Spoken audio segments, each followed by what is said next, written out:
국민 여러분 안녕하십니까. 인도태평양 전략연구원 최수영입니다. 오늘은 2025년 4월 4일 금요일 밤입니다.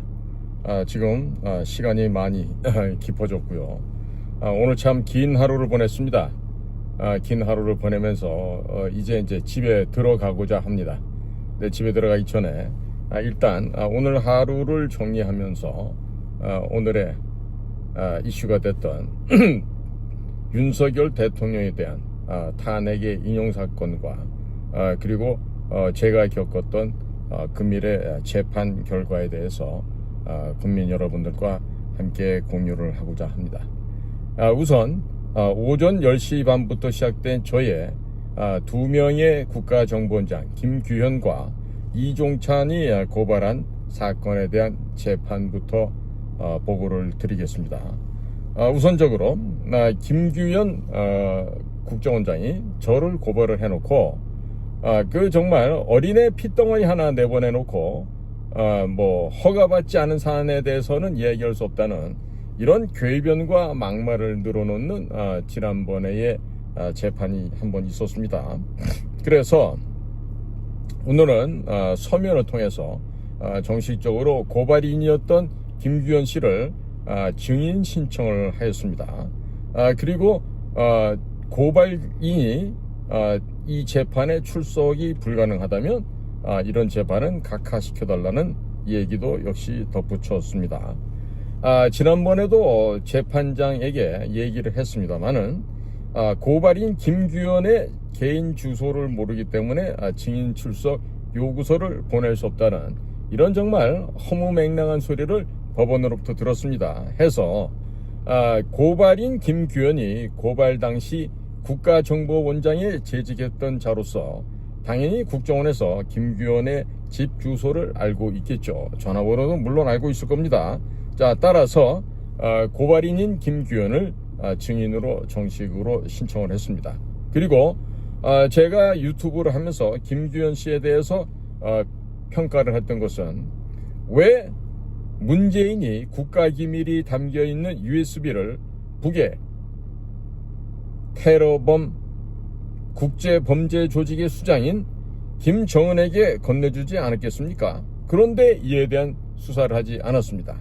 착수 지시조차도 하지 않았습니다. 이미 이것은 제가 2011년도에 국정원을 그만뒀으니까 이미 제가 업무 중에 지득한 내용이 아니죠. 그리고 서훈이라는 자가 국정원장으로 와서 이 비밀 취급 인가증도 없는 민간인들에게 국정원 서버를 다 열어줬습니다. 이런 일로 인해서 한변이라는 단체가 있죠. 한반도 인권과 통일을 위한 변호사 모임이 있는데, 자, 그곳에서 서훈을 국정원법 위반으로 고발을 했습니다만은, 자, 이에 대해서는 검찰이 수사를 하지 않았습니다. 자, 이것은 문재인 정권 하에서 했다 하더라도, 자, 이후에 윤석열 정권으로 바뀐 이후에도 김규현 씨가 국정원장이 됐는데 이런 국가 반역 저질스러운 행동들에 대해서 조사를 않는다? 이거는 철저한 직무유기에 해당이 됩니다. 자, 그러한 행동을 통해서 국정원의 모든 비밀이 국내 좌익단체로 넘어갔습니다. 자, 따라서 국정원에는 이제 비밀이라는 것이 남아있지 않습니다. 적들이 다 알고 있는데 적들이 알고 있는 것이 무슨 비밀이 될 수 있겠습니까? 자, 그래서 서훈이라는 자에 의해서 국정원의 모든 비밀이 민간인들에게 공개되었고, 그리고 국가의 중요한 기밀사항들이 담긴 USB가 지금 북의 김정은에게 넘어갔습니다. 한국군, 주한미군 주요한 정보뿐만 아니라 우리나라 방위산업체의 소스코드가 다 담겨서 패스워드가 넘어간 꼴이 되어버렸고, 암호화폐를 통해서 북을 돕겠다고 하는 총 마스터 플래닝, 그리고 핵무기를 생산하는 플루토늄이 만들어지는 중수로 발전 방식의 알파에서 오메가까지 그 모든 국가를 형해화시킬 수 있는 귀중한 국가 기밀들이 이 USB에 담겨서 넘어갔던 것입니다. 대항목만 무려 1700개가 넘는다고 하였습니다. 그러나 김규현 씨는 국정원장이 되어서 2024년 1월 1일부로 대공수사권이 박탈되기 이전에 1년 반이라고 하는 넉넉한 시간이 있었음에도 불구하고 전혀 이 문재인에 대한 수사를 착수조차도 하지 않았습니다.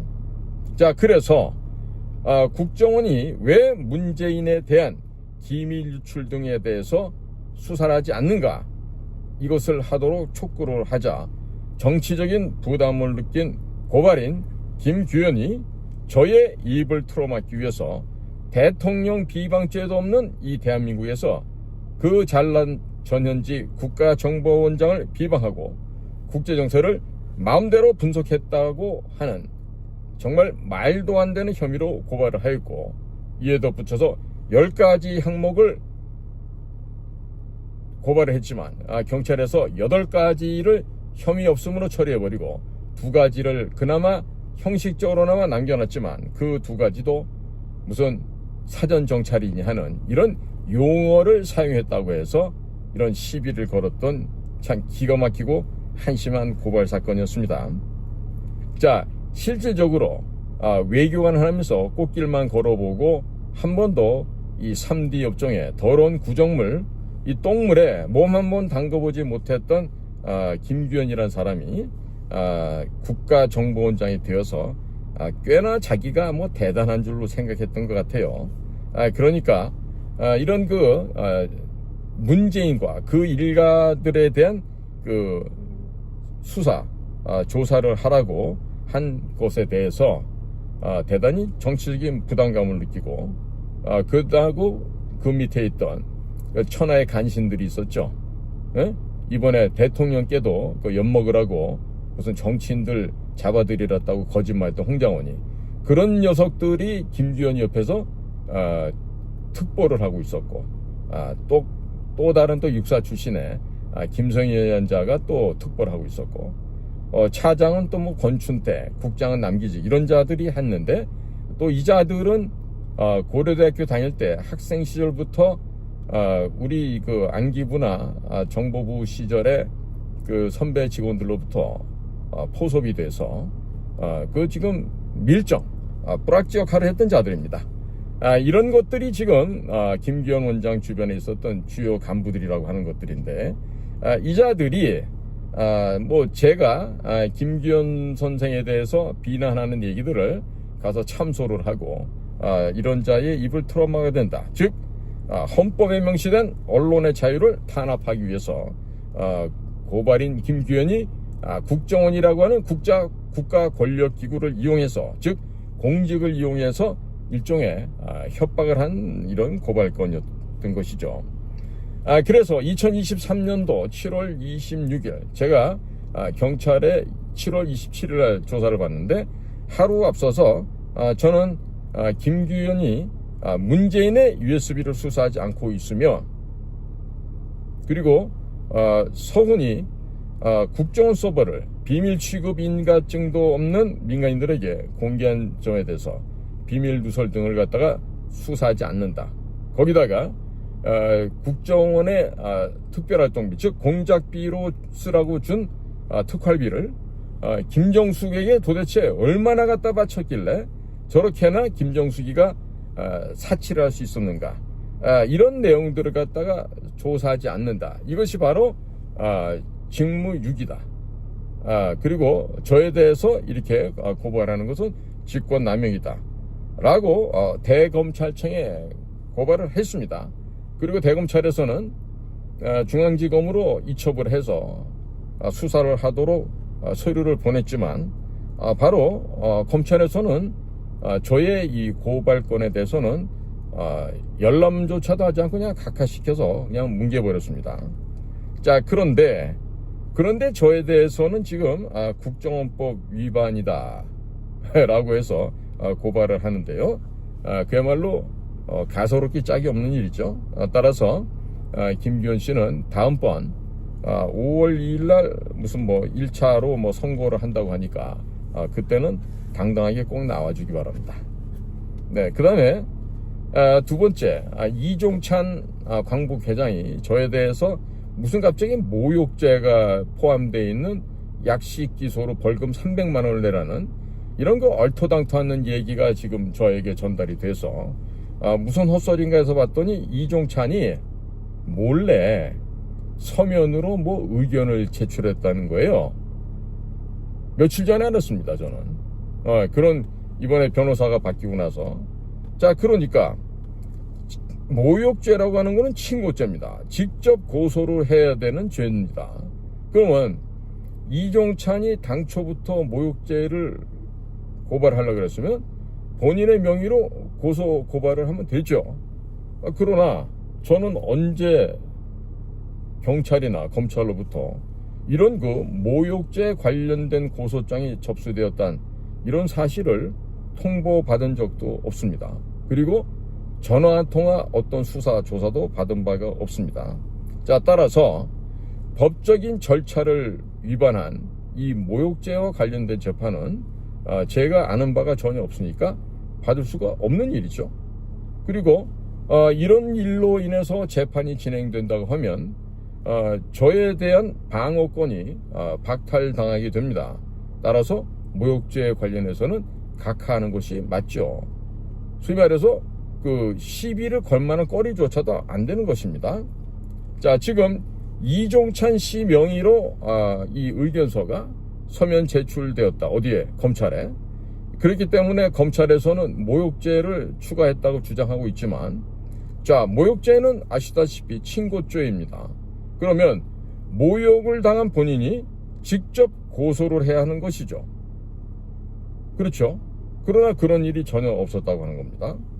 자, 그리고 이종찬의 명의로 된 의견서를 검찰에 제출할 것 같았으면 이종찬 본인이 직접 고소장을 제출할 수 있었을 텐데 고소장도 제출하지 않았고 의견서를 검찰에 제출했다는 것은 아마도 제3자가 이종찬의 의사를 빙자하여 의견서를 제출한 것으로 생각된다라고 제가 재판장에게 의견을 전달했습니다.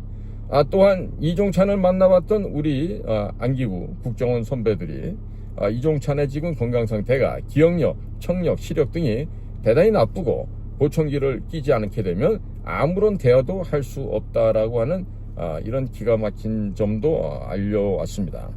자, 당연히 친고죄라고 하는 이 모욕죄는 이종찬이 고소장을 제출하면 직접 경찰에 출석해서 고소인 조사를 받아야 하겠죠.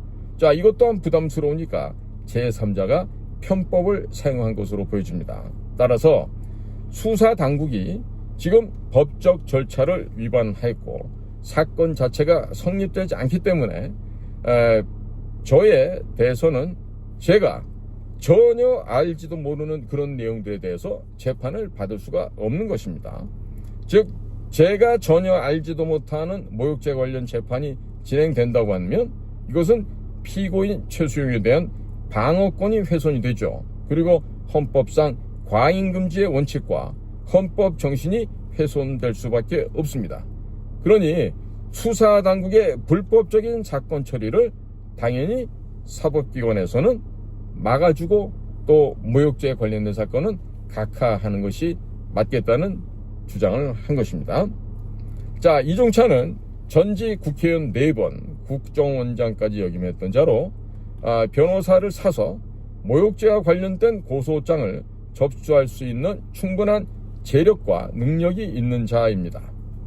자, 그리고 누구보다도 법적 절차에 대해서 잘 알고 이해하며 법적 질서를 잘 지켜야 할 의무가 있는 사회 지도층이 본인의 명예가 훼손되었다면 직접 변호사를 사서 모욕죄로 고소할 수 있었을 것입니다. 자, 그럼에도 불구하고 모욕죄로 고소장을 접수하지 않았다는 것은 본인에게는 고소할 의사가 없었다는 의미가 되겠죠. 자, 본인이 고소장을 직접 제출하지도 않았고 피고 최수용은 모욕죄와 관련된 고소장이 접수된 줄도 모르고 있었고 경찰이나 검찰은 모욕죄에 관련된 어떠한 통지나 수사받으러 나오라는 전화 한 통도 없었습니다. 고소장이 접수도 되지 않았고 피고소인이 모욕죄 관련해서 수사도 받지 않았는데 이와 관련해서 재판을 받는다면 그 안에 어떤 내용이 들어있는지 알 수조차도 없고 당연히 최수용에 대한 방어권이 박탈당하게 되는 것입니다. 자, 그리고 모욕죄를 친고죄로 묶어놓은 법의 취지가 무너지게 됩니다. 자, 대한민국 헌법에는 과잉금지의 원칙이 있는데 헌법 정신 역시 무너지게 되는 것입니다.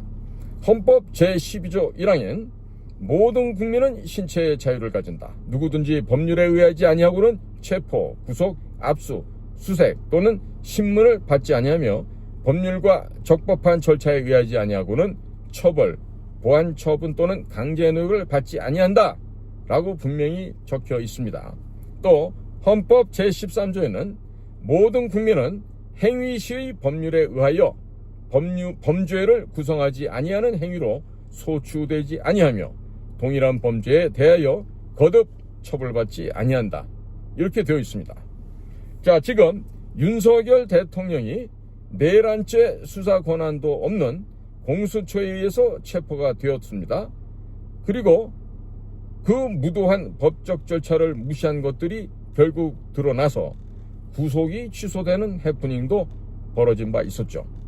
자, 윤석열 대통령의 구속 취소 사건을 통해서 수사당국은 본인의 정치적인 입장에 따라 특정 인물을 의도적으로 구속할 목적으로 만들어 놓은 법적 절차를 교묘하게 무시하는 편법을 얼마든지 사용할 수 있다는 점이 백일하에 드러나 있습니다. 자, 헌법에서 법적 절차를 만들어 놓은 것은 수사당국의 횡포로부터 주권자인 국민을 보호하기 위함입니다. 현재 검찰은 모욕죄 관련된 고소장이 접수도 안 되었고 피고소인은 수사도 받지 않았고 전혀 알지도 못하는 내용을 바탕으로 기소를 하였기에 이것은 모두 불법입니다. 국정원 선배들이 이종찬을 만나서 선처를 호소해 본 적이 있었는데 이종찬은 자기 밑에 애들이 한 일이다. 내 아들이 한 일이다. 나는 잘 모르는 일이다 라고 말했다고 합니다. 1936년생인 이종찬은 현재 89세로 기억력, 청력, 시력 등 전체적인 건강 상태가 좋지 않은 것으로 이종찬을 접촉했던 분들은 말씀을 해주고 있습니다. 자, 직접 고소할 마음이 있었다면 변호사를 사서 모욕죄로 피고 최수용을 고소할 능력과 재력을 모두 갖춘 이종찬인데 직접 경찰에 모욕죄로 고소장을 접수시키지 않았다는 것은 국정원 선배들 말씀대로 이번 사건에 대해 본인 이종찬은 아무런 관심이 없을 가능성도 있다고 보여집니다. 많은 경찰들은 또 다른 얘기를 합니다. 직접 저를 꼭 처벌해달라고 신신당부를 했다 그럽니다.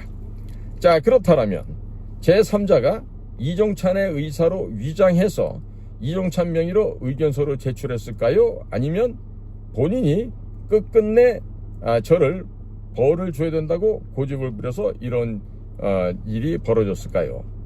아무래도 두 가지의 가능성이 다 있습니다. 자, 지금 만약에 이종찬이 직접 모욕죄로 경찰에 고소장을 제출하게 될 경우 이종찬 본인이 직접 경찰에 출석해서 경찰로부터 수사, 조사를 받아야 합니다. 자, 이런 절차는 건너뛰면서 저를 골탕 먹이기 위해서 검찰과 신분 있는 제3자가 이종찬의 의사를 위장하여 이종찬의 명의로 검찰에 의견서를 제출했을 가능성이 대단히 높습니다. 이종찬은 윤석열 대통령의 멘토로 알려진 인물이고 그의 아들 이철우 교수는 윤석열 대통령과 서울대 법과대학 동기로 알려져 있는데 이번에 알려진 대로 제가 확인을 해봤더니 법대를 다니긴 다녔는데 외교관 자녀로 특례 입학을 해서 정원 외로 다녔다고 그럽니다. 통상적으로 서울대학교에 그런 국정원, 중앙정보부의 아버지를 두고 있는 애들이 다녀와서 지들도 외교관 자녀라고 특례로 들어온 경우가 있는데 거의 10중 8구 수업을 따라가기가 버거운 정도의 실력들이죠. 그 동기라고 하는 7과학번 법대생들의 이야기 들어봐도 이철우 씨는 상당히 실력이 낙후되어 있는 그런 서울법대생으로서는 자격 미달인 인물로 그 동창들이 다 기억하고 있습니다. 자, 따라서 이번에 이종찬과 그의 가족들은 검찰에 충분히 압력을 넣어서 편법을 사용할 수 있는 위치에 있는 자들입니다. 자, 따라서 이런 법적인 절차를 위반한 모욕죄가 과연 재판을 받을 만한 일이겠습니까? 아니죠. 당연히 각하되어야 하겠습니다. 오늘 이와 같은 얘기를 제가 재판정에서 판사에게 얘기했더니 판사 역시 검사에게 어떻게 된 일인지 다시 한번 재차 확인하라는 지시를 내렸습니다. 자, 그리고 다음번에 그 5월 2일 날 재판이 이제 뭐 1차 선고를 하겠다고 했는데요. 그래서 저를 고발한 그 이종찬과 또 그 밑에 있는 고발인 황원섭이라는 자가 있어요. 그 두 사람을 다음번에는 꼭 증인으로 출석해 줄 것을 신청했습니다. 자, 이 고발인 황원섭은 우당 문화재단에서 이사로 있는 자이고요. 이종찬은 그 우당 문화재단의 이사장이 됩니다. 자, 그런데 제가 이분들을 왜 출석하라냐면요. 당신 집안의 역사를 갖다가 폄훼했다. 이렇게 얘기를 해요. 그래서 명예훼손을 했다 이건데, 과연 그러면 우리나라 국사편찬위원회에서는 그 할아버지 우당 이회영 씨에 대한 그 국사편찬위원회 자료가 이들이 주장하는 내용과는 정반대의 내용입니다. 즉 간단하게 말하면 극단적인 무정부주의자 활동을 했고, 그 극단적인 무정부주의 활동에 덧붙여서 공산주의 활동을 했는데, 그 공산주의 활동을 하면서 서로 교류를 하고 친분을 가졌던 게 바로 러시아 소련 공산당이었습니다. 자, 그러면 그 이념적으로 사상적으로 우리나라의 홍익인관 제세이와 이와 같은 그 경천 애인의 사상이 없는 그와 같은 속에서 이념적으로 무정부주의, 아나키즘, 그리고 공산주의, 커뮤니즘 이런 데 심취해서 활동을 한 사람을 과연 우리나라의 독립운동가로 지정할 수 있습니까? 그러면 이런 것을 지금 기재해 놓은 대한민국의 국사편찬위원회 데이터베이스는 거짓말을 한 것입니까? 지금 거기에 자료를 볼 것 같으면요, 1924년에는 북경에서 제중조선인 무정부주의자 연맹을 만들었고 계속해서 무정부주의 활동 투쟁을 해오다가 1928년에는 상해로 내려와서 제중조선인 무정부 공산주의자 연맹을 만듭니다. 자, 그러면서 완전히 공산주의 세상을 건설하기 위해서 정말 죽음까지 불사하고 노력했던 인물로 평가를 하고 있는 것입니다. 자, 저는 국가정보원에서 20년간 근무하다가 퇴직했던 사람으로서 북한과 중국을 주요 무대로 활동해왔던 사람입니다. 따라서 공산주의자들의 위장전술, 통일전선 전술에 대해서는 그 누구보다도 정확하게 파악을 하고 있습니다. 이종찬의 할아버지 우당 이회영은 공산주의 운동을 한 극단적인 무정부주의 운동을 했던 사람으로서 자유 대한민국의 독립과는 아무런 상관이 없는 인물로 파악을 하게 됩니다. 자, 이런 내용을 제가 유튜브 방송에서 폭로를 하니까 본인들의 실체가 드러날 것을 우려한 것으로 보여집니다. 따라서 우당 교육문화재단의 황원섭이란 자가 명예훼손을 빙자해서 입을 틀어막기 위해서 고발장을 제출하였던 것입니다. 자, 우당 이회영 선생이 독립운동가가 아니라 공산주의 세상을 건설하기 위해서 활동했던 공산주의자란 사실, 무정부주의자라는 사실이 세상에 널리 알려지게 되면 지금까지 대한민국 정부로부터 받았던 모든 훈장, 서훈 등은 박탈이 될 것이고 우당 교육문화재단도 폐쇄될 수밖에 없습니다. 우당 교육문화재단의 이사장 이종찬은 이회영 선생이 대단한 독립운동가라고 국민들을 지난 수십 년 동안 속여왔으며 그로 인하여 연좌제를 피해서 육군사관학교에 입학할 수 있었고 중앙정보부에 입부하여 중앙정보에서도 근무를 했고, 이후에는 11.6 이후에 민정당 창당 작업에 참여를 하면서 전두환 대통령으로부터 환심을 샀다 그럴까요? 좌우전에 믿음을 사서 국회의원 등에 출마하여 국회의원을 4번이나 가능하게 했던 것입니다. 이와 같은 내용과 진실이 전 국민들에게 알려지게 되면 윤석열 대통령의 멘토로 알려주었던 이종찬과 그의 인척들이 전 국민적인 비난을 당하게 됩니다. 따라서 모든 명예, 재산 등을 박탈당할 수 있게 됩니다.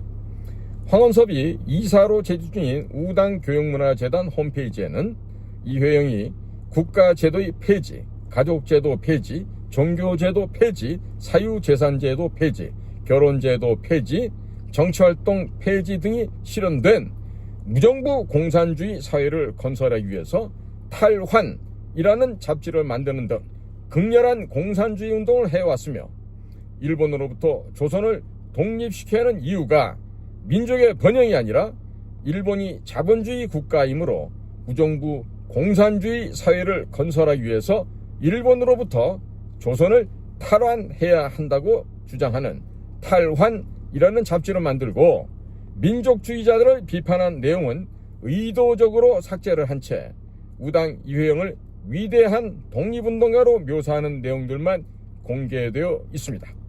1936년 중국 상해 출신인 이종찬은 현재 89세이며 국정원의 선배들이 이종찬을 만나러 갔을 때 청력, 시력, 기억력 등이 온전치 않다고 하였습니다. 이종찬의 흐릿한 기억을 바탕으로 한 진술은 신빙성이 없기 때문에 명예훼손에 대한 근거자료로 사용할 수 없는 상태입니다. 이종찬은 우당 이회영이 위대한 독립운동가라고 평생을 국민을 속였으며, 그가 무정부 공산주의 운동을 한 공산주의라는 사실을 단 한 번도 말한 적이 없었습니다. 우당 이회영이 무정부주의 운동을 했었다는, 무정부 공산주의 운동을 했었다는 이와 같은 사실이 오래전부터 알려졌었다면 이종찬은 연좌제에 걸려 육군사관학교에 입학도 불가능했을 것이고, 중앙정보부 근무 및 국회의원 출마도 불가능했을 것입니다. 평생을 국민들에게 거짓말을 해오고 속여왔던 이종찬의 경우 현재 기억력, 청력, 시력도 희미한 상태인데 그의 진술은 신뢰성이 없는 상태라 하겠습니다. 따라서 신뢰성이 담보되지 않는 이종찬의 기억에 의존한 고발인 황원섭의 명예훼손 고발 또한 진실성, 신뢰성이 담보되지 않고 있기 때문에 황원섭과 이종찬은 당연히 증인으로 출두해만 하겠습니다. 황원섭은 우당교육문화재단 이사를 하면서 홈페이지에 이회영의 무정부 공산주의 운동 사실은 홈페이지에서 쏙 빼어놓고 공개하는 등 국민들을 그동안 기만해 왔습니다. 국사편찬위원회에 공개된 자료도 의도적으로 삭제하고 공개하는 등 국민들을 기만해 왔습니다. 지난 수십 년 동안 국민들을 속여서 각종 훈장, 정부 지원금, 후원금, 명예 등등을 누리다가 진실이 탄로날까봐 진실을 외치는 저 피고인 최수영에 대해서 입을 막기 위하여 명예훼손으로 고발을 한 것입니다. 따라서 황원섭과 이종찬은 증인으로 반드시 법정에 출두하여 진실을 가려줘야 할 것입니다. 피고 최수영이 개인인 이종찬을 비판한 것이 아닙니다. 국정원장과 그리고 국회의원, 오늘날 광복회장까지 현재 현직에 있는 이런 정치인인 이종찬이 끊임없이 대한민국의 건국이 1948년 8월 15일이 아니라 1919년 3.1운동 후에 임시정부라고 주장을 하면서 대한민국의 정통성을 부정해 왔습니다. 그리고 건국 대통령인 이승만 대통령 기념관을 괴물 기념관 등으로 모욕을 하였기 때문에 정치인에 대한, 공인에 대한 비판을 한 것에 불과한 것입니다. 자, 서울 남부지법 형사 2부 재판장 이은심 부장판사가 2015 노 1116에서 인터넷 팟캐스트 방송에서 방송인 변희재를 또라이, 권력을 손에 쥔 무척 아픈 아이 등등으로 칭하였다가 모욕 혐의로 기소된 탁현민에 대해서 벌금 50만 원을 선고한 1심을 깨고 무죄를 선고한 바 있습니다. 이것도 제가 증거자료로 냈습니다. 자, 기사 중에 발췌 내용이 이렇습니다.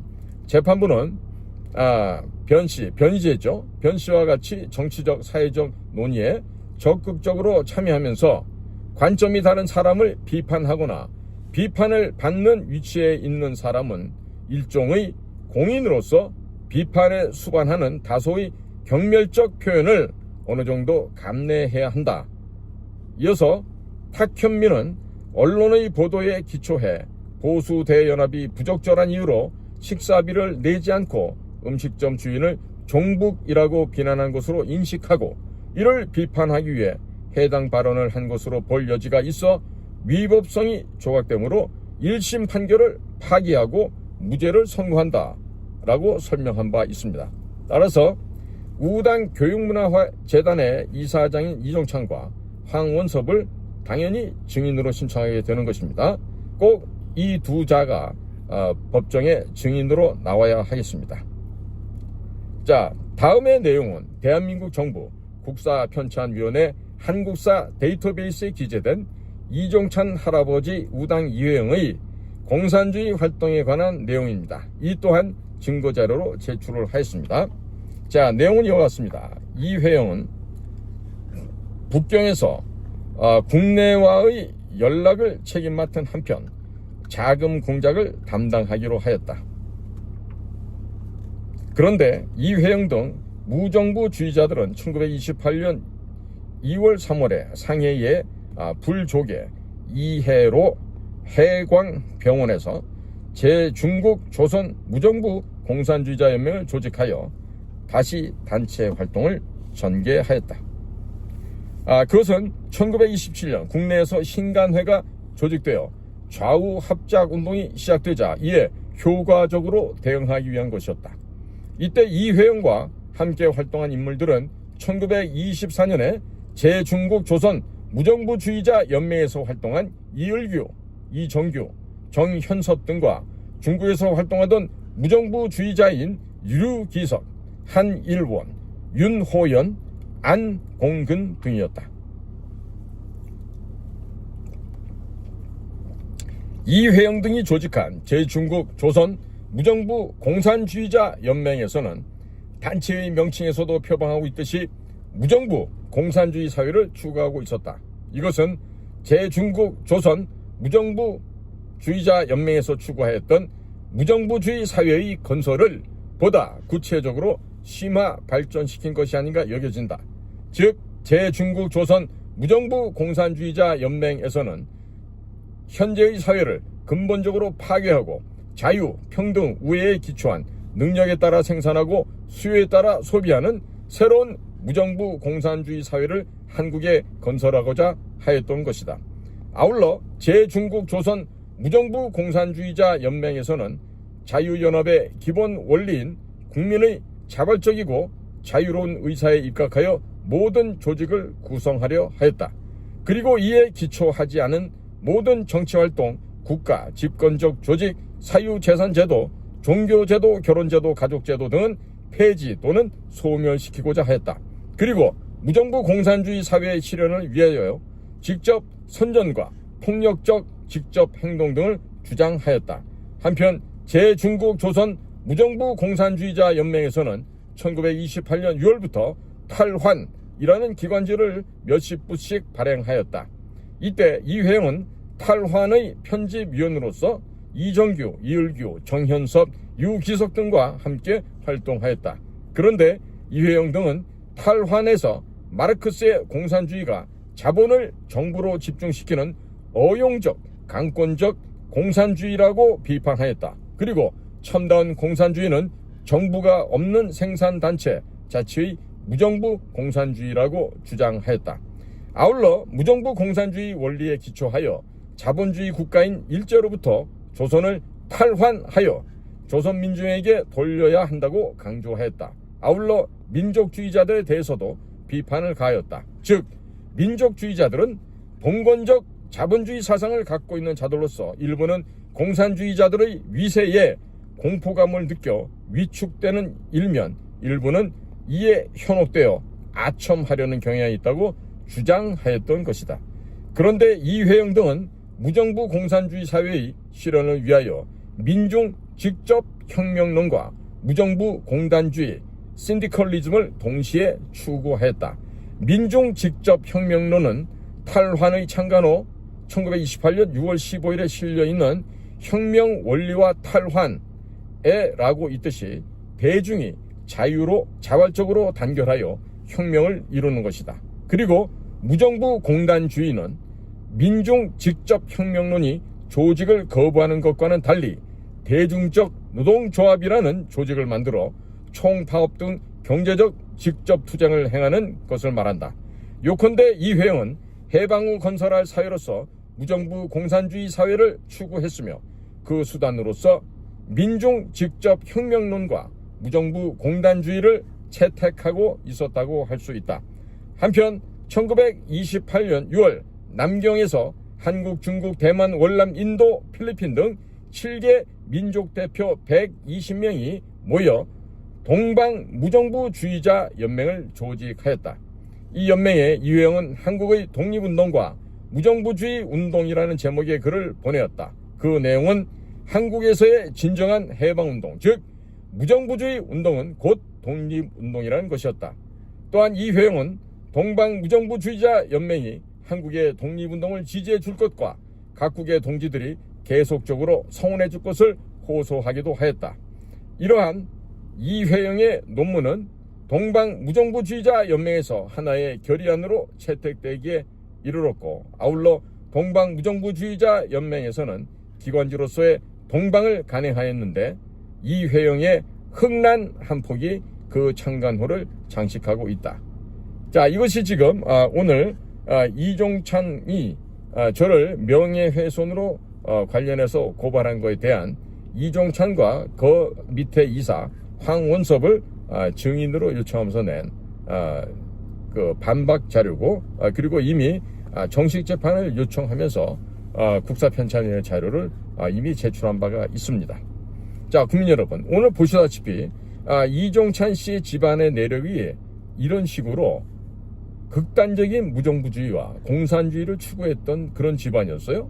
그러면 이런 것들이 당시 50년대 6.25 전쟁 직후니까 혼란스럽겠죠. 정확하게 밝혀지지도 않았겠고, 그러면 당연히 이와 같은 내용들이 제대로 반영이 안 됐기 때문에 육사도 갖고 중앙정보부도 올 수 있지 않았겠느냐. 이런 내용들이 당시에 다 확인됐더라면 이종찬 씨는 절대로 육군사관학교도 입교할 수 없었고 중앙정보부 같은 데 감히 올 수가 없었던 것이죠. 더더군다나 그 빈약한 체구를 가지고 뛰지도 못하고 공수훈련도 못 받는 그런 그 열악한 신체 조건을 가지고 우리 정말 문무를 겸비한 이 중앙정보부 요원이 된다는 것은 말 같지도 않은 얘기죠. 그래서 저는 다음번에 5월 달에 있을 또 무슨 선고가 있다고 하는데 그곳에도 제가 당당히 나가서 뭐가 잘못됐고 뭐가 올바른지를 올바르게 가르쳐줘서 우리나라 이 근현대사의 왜곡된 부분의 한 장이라고 할 수 있는 우당 이회영에 대한 평가와 거기에 대한 그 잘못됨을 올바르게 수정하고 그동안에 국가로부터 받았던 각종 혜택과 훈장, 서훈 등등을 모두 박탈시키는 그런 작업을 해나가고자 합니다. 국민 여러분께서도 많은 관심을 가져주시고 반드시 대한민국의 역사가 올바로 정립될 수 있도록 다 함께 힘을 모아주시면 대단히 감사하겠습니다. 반드시 1심에서 이상한 잘못된 결정이 나면 다시 2심, 3심까지 제가 청구를 해서 반드시 대한민국의 현대사를 바로잡는 일을 해나가도록 하겠습니다. 자, 오늘도 저희 방송을 경청해 주셔서 대단히 감사합니다. 지금 오늘 있었던 헌법재판소 결정은 제가 곧 이어서 또 추가로 방송을 촬영하도록 하겠습니다. 감사합니다.